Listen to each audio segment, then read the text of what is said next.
Hello అందరూ ఎట్లున్నారు? ఇంకా నేను ఇట్లా మాట్లాడి అయితే చాలా రోజులైంది. ఇంకా నేనైతే పొద్దున్నే 5:40కి అట్లా లేస్తాను. 5:40కి లేసి వాష్‌రూమ్‌కి వచ్చి డ్రెస్ చేంజ్ చేసుకొని కరెక్ట్ 6కే స్టార్ట్ చేస్తాను నేను వర్కౌట్.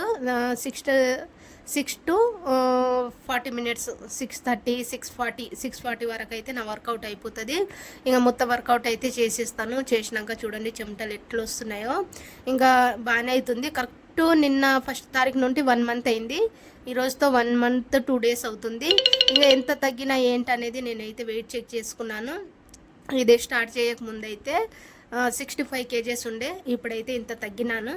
ఇంకా నేను వర్కౌట్ చేసుకొని స్నానం చేసుకొని ఇంకా వెయిట్ చెక్ చేసుకొని తర్వాత వచ్చేసి హాట్ వాటర్ అంటే వేడి నీళ్ళలో నిమ్మకాయ, సాల్ట్ అన్న లేదంటే హనీ అన్న వేసుకొని తాగాలి. నేనైతే సాల్ట్ వేసుకున్నా. నిమ్మకాయ సాల్ట్ వేసుకొని తాగేసిన తర్వాత 9:30కి అట్లా ఓవర్ నైట్ ఓట్స్ నానబెట్టిన ఓట్స్, ఇంకా దాంట్లో ఆపిల్ కానీ బనానా కానీ ఇవి రెండే వేసుకుంటా. నేను ఏది ఉన్నా నా దగ్గర బనానా ఉంటే బనానా వేసుకొని అయితే తిన్న తర్వాత మళ్ళీ లంచ్ వచ్చేసి కరెక్ట్ 12:30 to 1 మధ్యలో చేసేయాలి. 12:30 to 1 మధ్యలో అయితే లంచ్ చేసేయాలి. ఆ మధ్యలో అయితే ఏం తినము, వాటర్ తాగుతూ ఉండాలి. ఇంకా బ్రేక్ఫాస్ట్ అయిపోయిన తర్వాత వాటర్ అయితే 1.5 లీటర్ అయితే వాటర్ తాగేసిన తర్వాత 12:30కి అట్లా లంచ్ అయితే చేసిన. ఒక జొన్న రొట్టె, ఇంకా పాలకూర ఫ్రై, కొంచెం రైస్, పచ్చిమిరపకాయలు. నేను దేంట్లైనా మిరపకాయలు అయితే తప్పను. పచ్చిమిరపకాయలు, ఇవి వచ్చేసి క్యారెట్ కీర, ఇది వచ్చేసి మజ్జిగ అన్ని క్యారెట్ కీర అన్ని వేసిన ఉంటాయి కదా, మజ్జిగ అయితే తాగేసిన.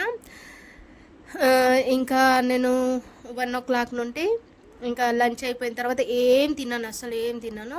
మళ్ళీ సాయంత్రం 4 o'clock అట్లా ఆకలేస్తుంది కాబట్టి ఒక బనానా అయితే తిన్నాను. ఒక బనానా తినేసి 5:30కి అట్లా మళ్ళీ హాట్ వాటర్ తాగేసిన, నిమ్మకాయ నీళ్ళు తాగేసి మళ్ళీ నైట్ డిన్నర్లో అయితే ఎక్కువ హెవీగా అయితే ఏం చేయను. ఓన్లీ రెండు జొన్న రొట్టెలు, ఇంకా కర్రీ అయితే దేంట్లైనా నేను ఎక్కువ కర్రీ తీసుకుంటాను. మనము రైస్ కొంచెం తీసుకొని కర్రీ ఎక్కువ తీసుకోవాలి, స్లాట్ తీసుకోవాలి. చాలా అంటే చాలా కడుపు ఫుల్ అయిపోతుంది. నేనైతే ఇంకా ఇదైతే లంచ్ అయిపోయిన తర్వాత అయితే ఈవినింగ్ అంటే సాయంత్రం 4 గంటలకు అట్లా కొంచెం ఆకలేస్తే అరటిపండు తిన్న తర్వాత మళ్ళీ సాయంత్రం 5:30కి అట్లా కొంచెం మళ్ళీ వేడి నీళ్ళు తాగేసిన.